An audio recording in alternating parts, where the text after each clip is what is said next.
Hello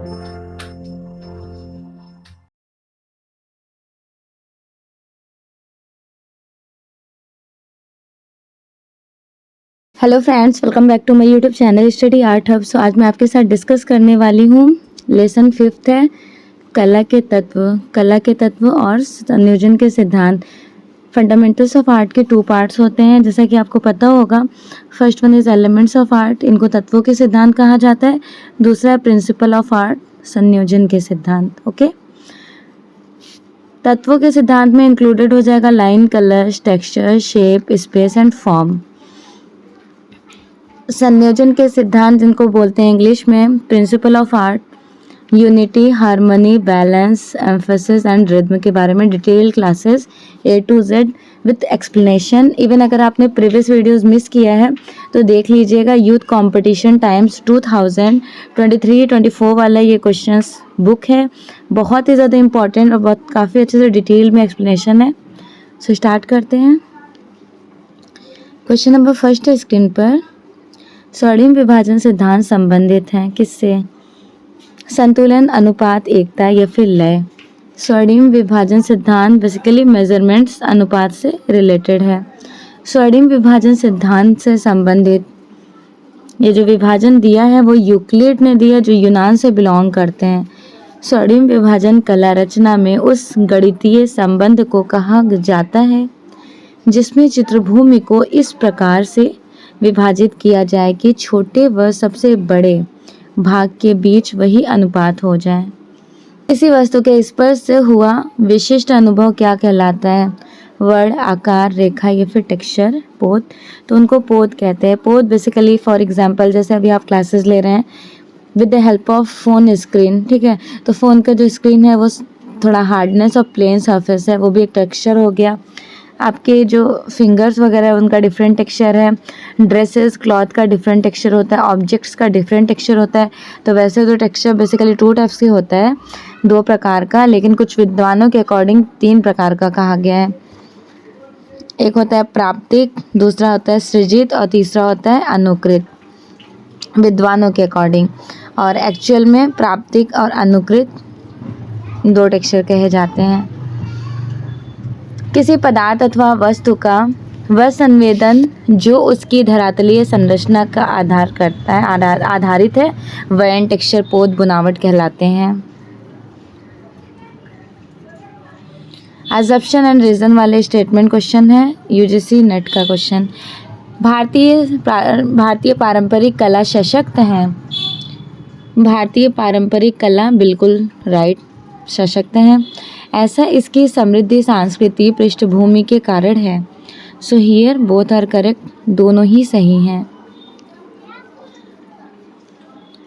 भारतीय पारंपरिक कला सशक्त है, ऐसा इसकी समृद्ध सांस्कृतिक पृष्ठभूमि के कारण है। कला संस्कृति की वाहिका है। भारतीय संस्कृति के विविध आयामों में व्याप्त मानवीय एवं रसात्मक तत्व उसके कला रूपों में प्रकट हुए हैं। कला का प्रमाण है रसात्मकता, रस अथवा आनंद अथवा आस्वाद हमें स्थूल से चेतना सत्ता तक एक रूप कर देता है। भारतीय कला संस्कृति प्रधान है, धर्म प्रधान हो गई। वास्तव में धर्म ही भारतीय कला का प्राण है, मूलभूत तत्व आत्मा है।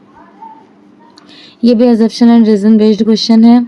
सृजनात्मक, जिनको क्रिएटिविटी बोलते हैं, सृजनात्मक आवेग समस्त कलाओं में एक प्रमुख बल है। तो अजम्पशन तो बिल्कुल राइट है। अब रीजन भी देख लेते हैं। कलाकार सर्वोच्च सत्ता के आनंद को अनुभूत करता है। So here both are correct, दोनों ही सही हैं।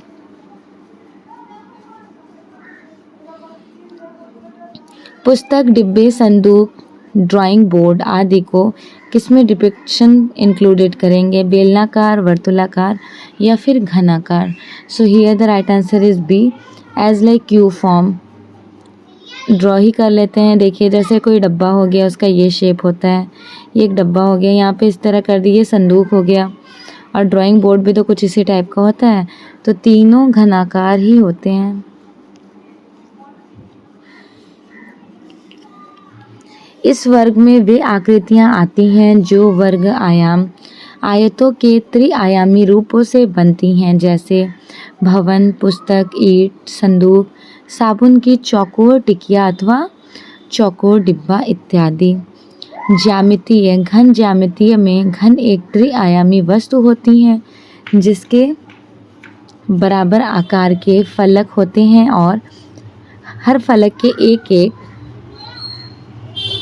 जो एवरी फलक होते हैं, हर एक फलक के एक वर्ग होते हैं और 6 फलक होने के कारण एक समान षटफलकीय हो जाता है। सामान्य रूप कितने प्रकार के होते हैं? सामान्य रूप बेसिकली 2 टाइप्स, 3 या फिर 1। तो देखिए सामान्य एज लाइक नॉर्मल 2 प्रकार के होते हैं। कौन कौन से? एक सापेक्ष, दूसरा निरपेक्ष। डिस्क्रिप्शन इम्पॉर्टेंट है, देख लेते हैं। सामान्य रूप से 2 प्रकार के होते हैं। प्लेटो ने आकृति के 2 भेद बताए हैं, सापेक्ष और निरपेक्ष, जो प्राकृतिक सौंदर्य के आधार पर अंकित किए जाते हैं। उन्हें प्लेटो ने सापेक्ष रूप माना है। इनकी विकसित विशुद्ध ज्यामितीय संस्कृति को उसने परिप्रेक्ष्य भी कहा है। कला की आवश्यकताओं के आधार पर रूप अथवा आकृति के 2 हो सकते हैं, 2 भेद हो सकते हैं, जैसे सक्रिय और सहायक। अब आप सोच रहे होंगे ये सक्रिय और सहायक क्या होता है? फॉर एग्जाम्पल आपने कोई पेंटिंग बनानी है, तो यहाँ पर मेन ऑब्जेक्ट क्या है? मेन ऑब्जेक्ट है लैंडस्केप। बाकी बैकग्राउंड पे आप कम फोकस करें। तो जो to the point main object होता है उनको बोलते हैं सक्रिय, और उसके धराधर बैकग्राउंड्स जो होता है अननेसेसरी का, उसको सहायक हेल्पफुल ऑब्जेक्ट्स कहा जाता है। और सक्रिय मेन ऑब्जेक्ट्स होता है। मेन ऑब्जेक्ट फॉर एग्जांपल इस लैंडस्केप में मैंने आपको कैप्चर कर लिया, ये आप खड़े हो, तो आप जो हो वो सक्रिय हो, और बाकी जो बैकग्राउंड है ये सहायक कही जाएंगी, हेल्पफुल। ओके, सक्रिय रूप वह होते हैं चित्रतल में प्रमुख मेन ऑब्जेक्ट और सहायक। नेक्स्ट देखते हैं, आवयव भार संतुलन की दृष्टि से रूपों को 2 भेद किए जा सकते हैं, जैसे सममात्रिक और असममात्रिक। किसी रूप के 2 भाग करने पर यदि दोनों भाग एक समान हो जाए तो रूप सममात्रिक होता है। सममात्रिक का ऊर्ध्वाधर भी हो सकता है। Assumption and reason based question. कला की प्रकृति जटिल है क्योंकि कला समसामयिक समाज में मानसिक परिवेश से उत्पन्न होती हैं, जहां प्रत्येक व्यक्ति को अभिव्यक्ति की स्वतंत्रता होती है तथा हर की अपनी संवेदनशीलता रही है। तो ये आपको बताना है कौन सा करेक्ट है और कौन सा incorrect. So here both are correct, दोनों ही सही हैं।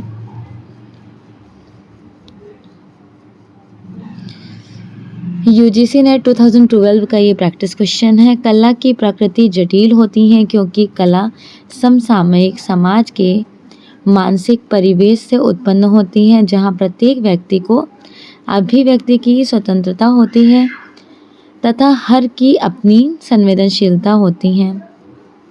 So here both are correct. Next, ये सब किसके हिस्से में आते हैं?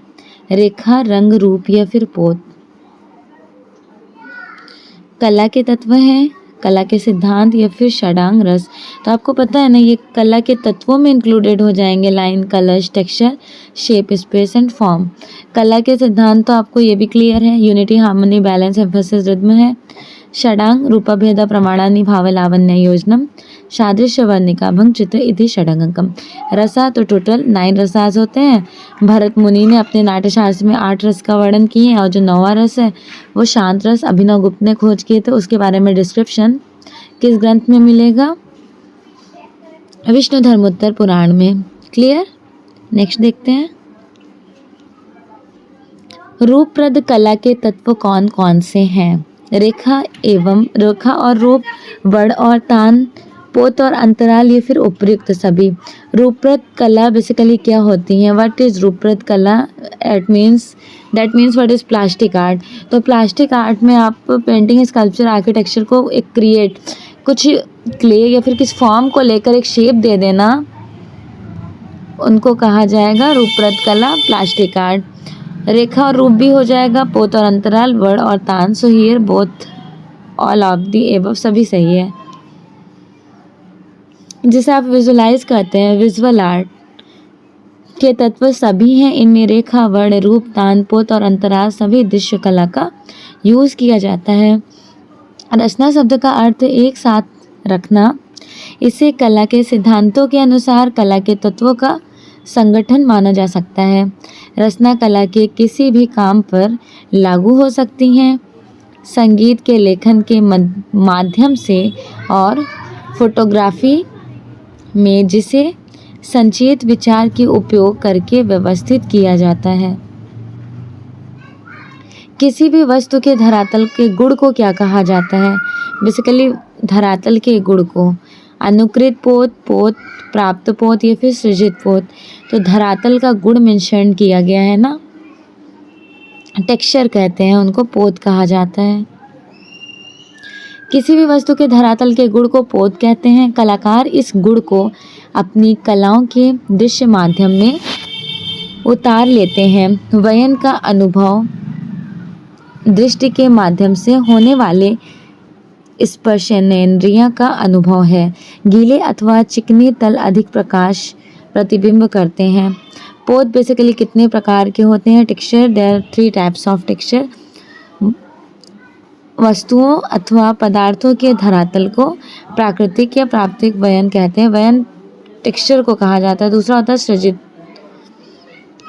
अनुकृत और सृजित। अनुकृत देखिए कॉपी टेक्सचर को कहते हैं जो आर्टिस्ट अपने कॉम्पोजिशन में ऐड करते हैं, और सृजित विभिन्न प्रकार की रचना सामग्री उनको बोलते हैं सृजित। नेक्स्ट, चित्रभूमि को कितने ही रूपों में विभक्त किया जा सकता है? यह संभव है। कर्ण पद्धति, समविभक्ति, आकार में विभक्ति या फिर स्वर्णिम विभाजन सिद्धांत। सो here the right answer is D. Golden section के रूल्स फॉलो किसने किए थे? यूक्लिड ने। यूक्लिड कहाँ से बिलोंग करते हैं? तो ये यूनानी थे ना, यूनान के। स्वर्णिम विभाजन सिद्धांत यूनान वासियों ने दिया था। इस सिद्धांत के जनक यूक्लिड हैं। यूनानियों ने जो स्वर्णिम विभाजन अनुपात का नियम विकसित किया था वह बहुत समय तक प्रचलित रहा है। यह नियम 3:5, 8:13 का है। अर्थात यदि आकृति की चौड़ाई 3 भाग में 3 भाग तो लंबाई 5 भाग। ठीक है। फॉर एग्जांपल इसकी हेल्थ है, सपोज कीजिए हेल्थ इतनी है तो इसकी हाइट आपको रखनी है 5। ओके, चलिए नेक्स्ट देखते हैं। ये सारी चीज़ें प्रैक्टिकल पे आप अप्लाई कर सकते हैं जब भी आप फिगरेटिव फॉर्म का यूज़ करें अपनी पेंटिंग कॉम्पोजिशन में। रूप जो शक्ति, स्थायित्व अथवा एकता दर्शाता है वह क्या कहलाता है? आयताकार, त्रिभुजाकार, अंडाकार या फिर वृत्ताकार। तो उनको आयताकार शेप बोलते हैं, ये वाला शेप जो द्रविड़ शैली का बेस्ट एग्जाम्पल कहा जाएगा। कलाकार के चित्रभूमि पर अंकन प्राप्त करते ही रूप का निर्माण आरंभ हो जाता है। इस रूप सृजन के साथ ही चित्रभूमि सक्रिय हो जाती है और वह सक्रिय रूपों के आकारों तथा सहायक आकारों के मध्य विभक्त हो जाती हैं। इसको ही रूप कहा जा सकता है। ऐसे रूपांकर जिसमें रेखाएं समकोणीय होती हैं, ये रूप स्थिरता, दृढ़ता, शांति, एकता आदि भाव बनाते हैं, आयताकार रूप कहलाते हैं। रूप की ओर शीर्ष वाले त्रिभुजाकृतियों से ऊर्ध्वमुखी गति एवं ऊर्जा के संकेत मिलते हैं। यह पोषक का भी प्रतीक है।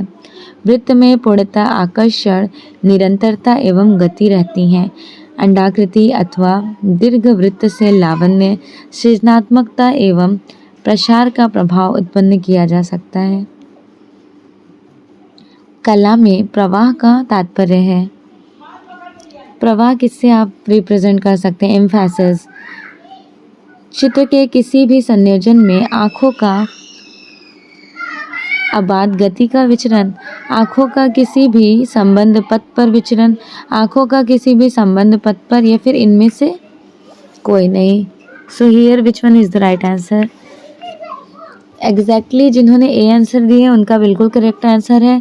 चित्र के किसी भी संयोजन में आँखों का अबाध गति से विचरण, इसको प्रवाह कहते हैं, एम्फेसिस। सम्मित रूप का उदाहरण, सम्मित और असम्मित क्या होता है? सम्मित फॉर एग्जाम्पल आप ये ग्लास ड्रॉ किए, ये आपका बीच से डिवाइडेशन करने पर इक्विवेलेंट पार्ट में कट हो रहा है ना, तो ये आपका सम्मित हो गया गिलास फॉर एग्जाम्पल, करेक्ट। और अब असम्मित क्या होता है ये भी पता होना चाहिए ना।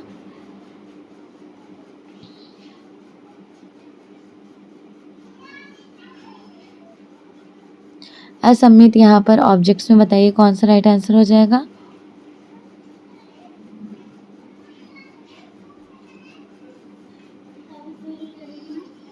तो देखिए असम्मित कैटल हो जाएगा, जैसे कैटल का शेप कुछ इस तरह से होता है और इसमें ये निकली हुई होती है, इसलिए ये असम्मित में इंक्लूडेड हो जाएगा। शंख कैसा होता है? तो ये इस शेप में होता है, ये भी असम्मित है। Okay, clear. नेक्स्ट, साधारणतः रूप दो प्रकार के होते हैं, सम्मित और असम्मित।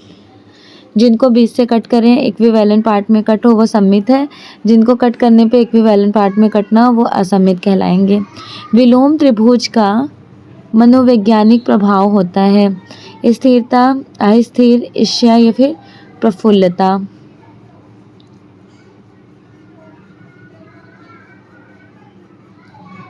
अस्थिर।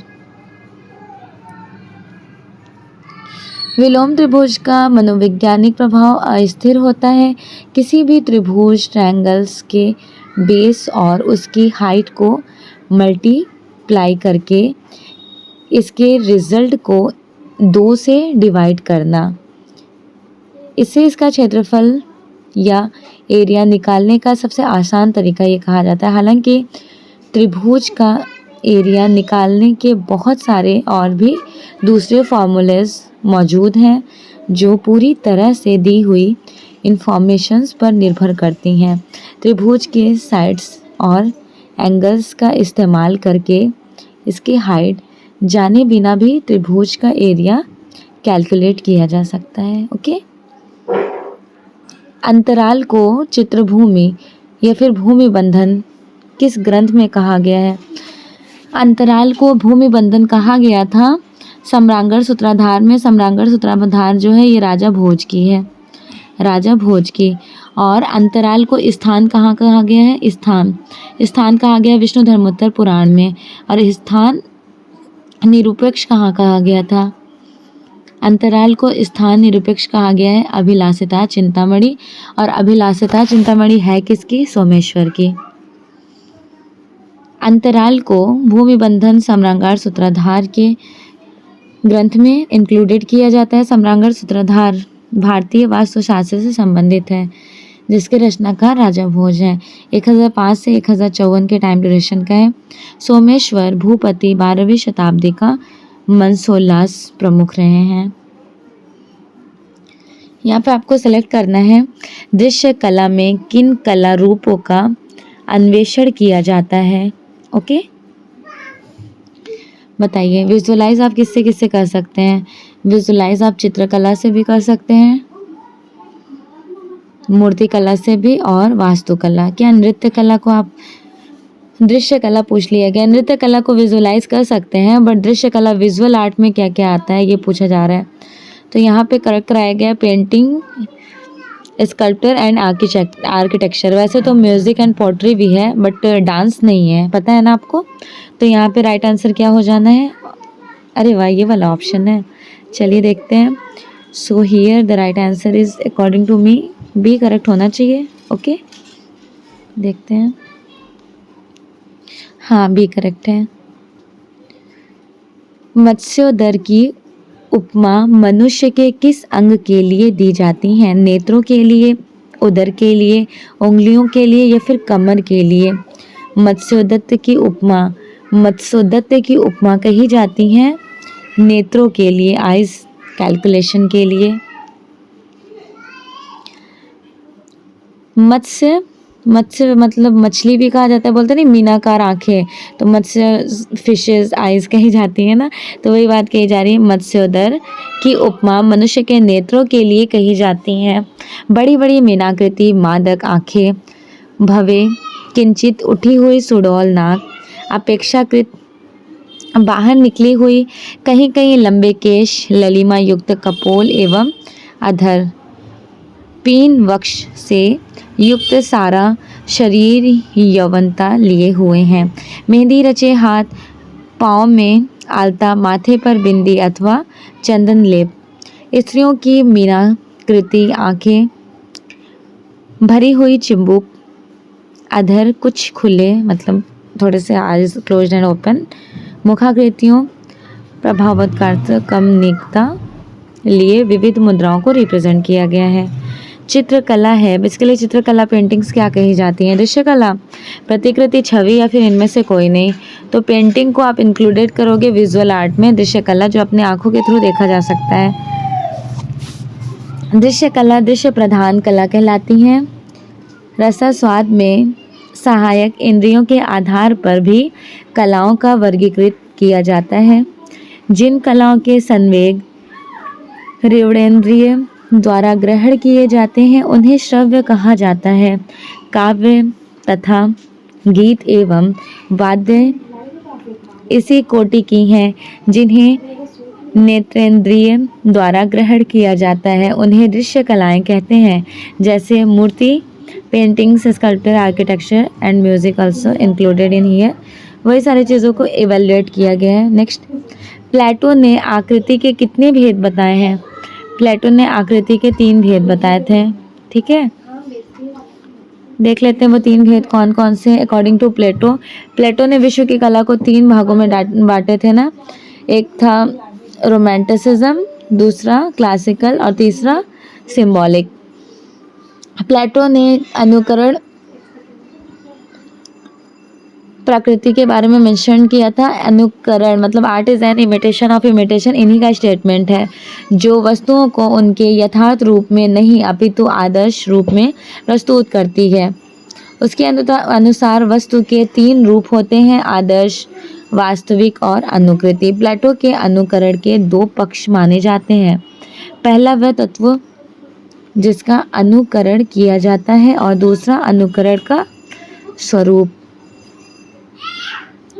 जब आकार परिवर्तित और सरलीकृत होते हैं तो उसे क्या कहते हैं? अमूर्त अंकन, त्रिआयामी अनुअंकन या फिर अंकन। तो उनको क्या कहा जाता है? उनको कहा जाता है अनुअंकन। रंग को चित्रभूमि पर क्रमानुसार लगाकर एक प्रवाह उत्पन्न किया जाता है, क्या कहलाता है? तो उनको कहते हैं अनुक्रम, संगति, संतुलन या फिर विरोध। तो जो कलर्स को रेज मिक्स करके आप लगाओगे सरफेस पर उन्हें कहा जाएगा ग्रेड्स, अनुक्रम। समान अथवा सामंजस्यपूर्ण अवयव की पुनरावृत्ति से उत्पन्न निरंतरता को क्या कहते हैं? एकता, लय, प्रभाविता या फिर संतुलन। उनको लय कहा जाता है। आकृति की आवृत्ति द्वारा चित्र में क्या प्रभाव उत्पन्न होता है? प्रवाह, विरोधाभास या बेचैनी, इनमें से कोई नहीं।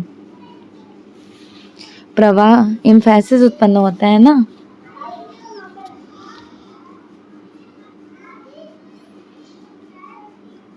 अंडाकार आकृति कैसा प्रवाह शो करती हैं? लावण्य, ग्रेसफुल, ब्यूटी, अट्रैक्शन। चित्र में विरोधाभास वाली तान का प्रयोग लाता है, कौन लाते हैं? माधुर्य, रहस्य, शांति या फिर ओज। तो इस तरह के रूप को क्रिएट कौन करता है पेंटिंग्स में?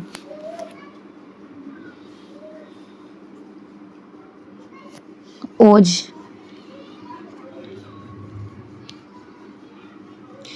निम्नलिखित में से जल रंग और तैल रंग परस्पर मिलाने पर बना पोत किस श्रेणी का डेवलपमेंट करता है? एक बेस्ट एग्जाम्पल, उदाहरण, प्राप्त पोत, अनुकृत पोत, सृजित पोत या फिर प्राकृतिक पोत। सृजित पोत कहा जाएगा। अभिलाषिता चिंतामणि में अंतराल को क्या कहते हैं? अभिलाषिता चिंतामणि में अंतराल को कहा जाता था स्थान निरपेक्ष। ड्राई ब्रश स्ट्रोक, जो हार्ड ब्रशेज स्ट्रोक्स टेक्सचर्ड होते हैं वो ज़्यादा से ज़्यादा कहाँ अप्लाई किए जा सकते हैं? तान व पोत उत्पन्न करने के लिए।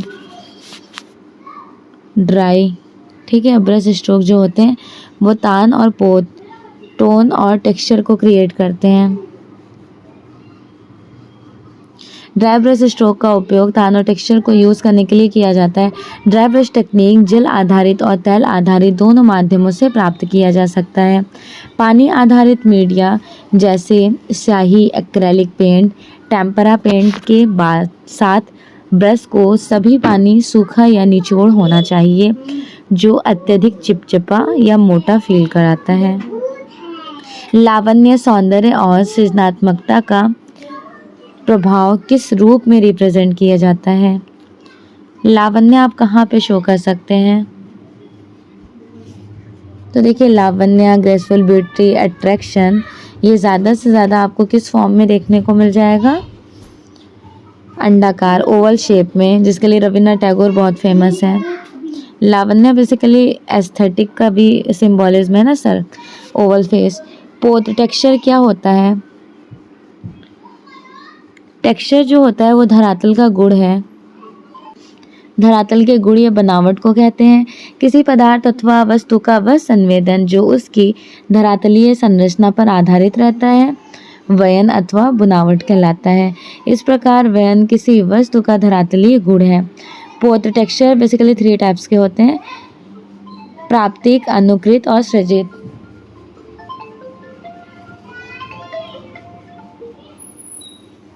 ठीक है, चलिए नेक्स्ट देख लेते हैं। अब डिस्क्राइब कर देती हूँ क्या क्या होता है। प्राप्तिक, जो आपको नेचुरल गॉड क्रिएशन मिलता है, फॉर एग्जांपल आप ब्रिक ले लें, स्टोन्स ले लें, क्ले ले लें या फिर ट्री ले लें, ये सब गॉड क्रिएशन है। अनुकृत, जिसे कॉपी टेक्सचर बोलते हैं, जो आर्टिस्ट अपने कॉम्पोजिशन में यूज़ करते हैं, अप्लाई करते हैं। सृजित टेक्सचर क्या होता है? सृजित, जो ह्यूमन बीइंग खुद क्रिएट करते हैं, फॉर एग्जांपल पर्स हो गया, वॉच हो गया, ये सारा जो टेक्सचर होता है वो सृजित, क्रिएटिव होगा ह्यूमन बीइंग के थ्रू, इसलिए 3 टाइप्स के होते हैं। कौन सा रूप आकार, सौंदर्य, लावण्य और सृजनात्मकता, क्रिएटिविटी को डेवलप करता है? एज लाइक सेम, बस टर्म्स को चेंज कर दिया गया है तो थोड़ा सा डिफरेंट भी कहा जाएगा। लावण्य के साथ साथ एस्थेटिक को शो करता है, वृत्ताकार, ओवल शेप, सर्कल, ठीक है। वृत्ताकार रूप लावण्य, सृजनात्मक और सौंदर्य के प्रसार का एक एग्जैक्ट इम्पॉर्टेंट थ्योरी। आयताकार शेप जो होता है ऐसे रूपांकार जिसमें रेखाएं समकोणीय होती हैं, ये रूप स्थिरता, दृढ़ता, शांति, एकता आदि भावों को बताते हैं, आयताकार रूप कहलाते हैं। वर्गाकार, वर्गाकार आकृति स्थिरता एवं दृढ़ता की परिचायक हैं। आयत में वर्ग एवं गुणों के साथ सक्रियता का विशेष प्रभाव उत्पन्न शो होता है। पैटर्न है, पैटर्न बेसिकली किसको इंक्लूडेड करोगे आप?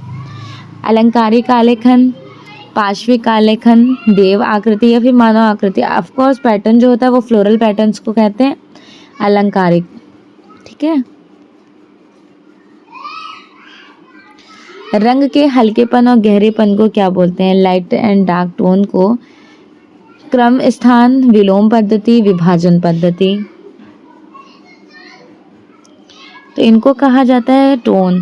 टोन बेसिकली 3 टाइप्स के होते हैं। फॉर एग्जांपल कोई मैंने ऑब्जेक्ट ड्रॉ किया, ये आपका फर्स्ट टोन हो गया, ठीक है, सेकंड टोन, फिर ये आपका लास्ट में थर्ड टोन हो गया। तो टोन बेसिकली 3 टाइप्स के होते हैं, light, middle and dark tone.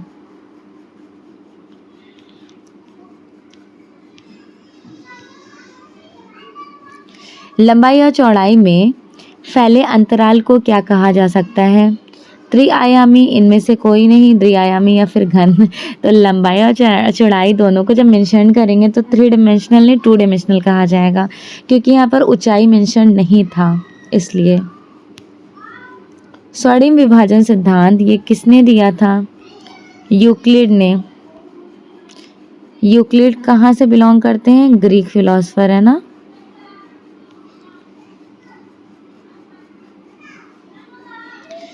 कला के मूल तत्व कितने होते हैं? 5, 6, 3 या फिर 7?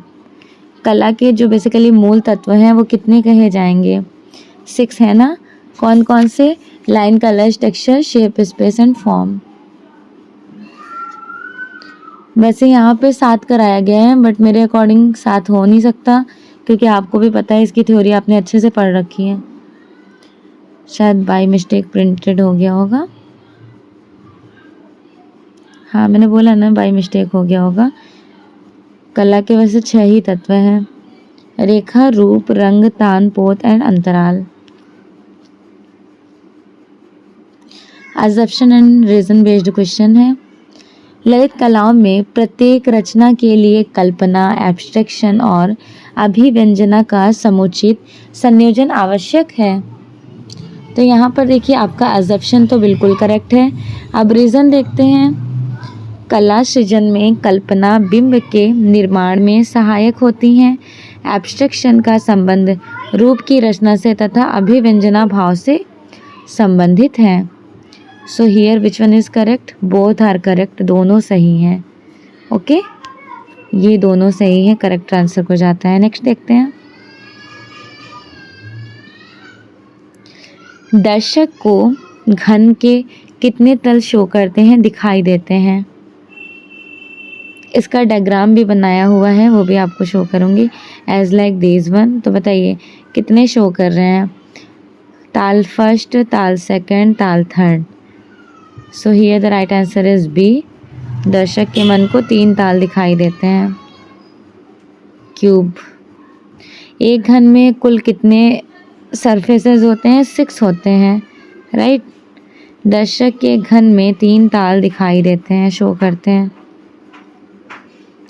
किसी भी वस्तु के धरातल, उसके टेक्सचर को क्या कहा जाता है? किसी भी वस्तु के धरातल को टेक्सचर कहते हैं, वो भी कौन सा? अनुकृत, प्राप्तिक, पोत या फिर सृजित? पोत कहते हैं टेक्सचर। अनुकृत, प्राप्तिक तो इसके अंतर्गत आ जाएगा ना। रूप जो शक्ति, स्थायित्व तथा एकता दर्शाते हैं वो क्या कहलाती हैं? शक्ति, स्थायित्व और एकता। आयताकार, त्रिभुजाकार, अंडाकार या फिर वृत्ताकार? तो ये सारे रूप आप शो देख सकते हैं, किस में शो कराएगा? आयताकार में। आयताकार, सबका एक एक करके देख लेते हैं। आयताकार क्या शो करता है? आयताकार ये शक्ति, स्थायित्व तथा एकता का भाव प्रदर्शित करती है और वर्ग के गुणों के साथ इसमें सक्रियता का विशेष प्रभाव भी आ जाता है। त्रिभुजाकार ये शाश्वतता, सुरक्षा तथा विकास का भाव प्रदर्शित करती है। गति और ऊर्जा के साथ ये पौरुष का प्रतीक भी है। नेक्स्ट है अंडाकार शेप।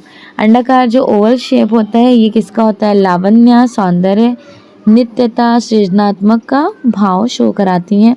लावण्य और प्रसार का भी विशेष प्रभाव आकृतियों में घोषित की जाती हैं। नेक्स्ट है वृत्ताकार शेप। वृत्ताकार शेप पूर्णतः आकर्षक, गति, विशालता, समानता भाव उत्पन्न करती हैं। इसमें पूर्णता से आकर्षण, निरंतरता एवं गति भी शो होती हैं। केवल श्रव्य तथा श्याम वर्ण का ही प्रयोग किया जाता है। तो ये क्या कहलाते हैं? वर्ण शून्यता, एक वर्णीय, बहुवर्णीय नियोजन या फिर समीप स्तर। सो here the right answer is a वर्ण शून्य। वर्ण शून्य श्वेत एंड श्याम मेंशन किया गया। ब्लैक एंड वाइट कलर से पेंटिंग करेंगे आप तो क्या कहा जाएगा उनको? Achromatic colour. ठीक है, एक्रोमेटिक कलर्स या फिर तटस्थ रंग, उदासीन रंग, न्यूट्रल कलर्स। और अगर आप मल्टी कलर्स यूज़ करेंगे अपनी पेंटिंग्स में वो हो जाएगा polychromatic.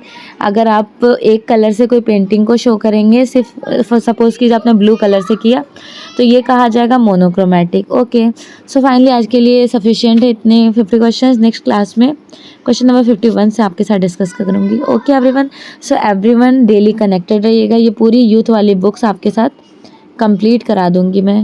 Okay, take care, thank you so much everyone and also best wishes for your exam.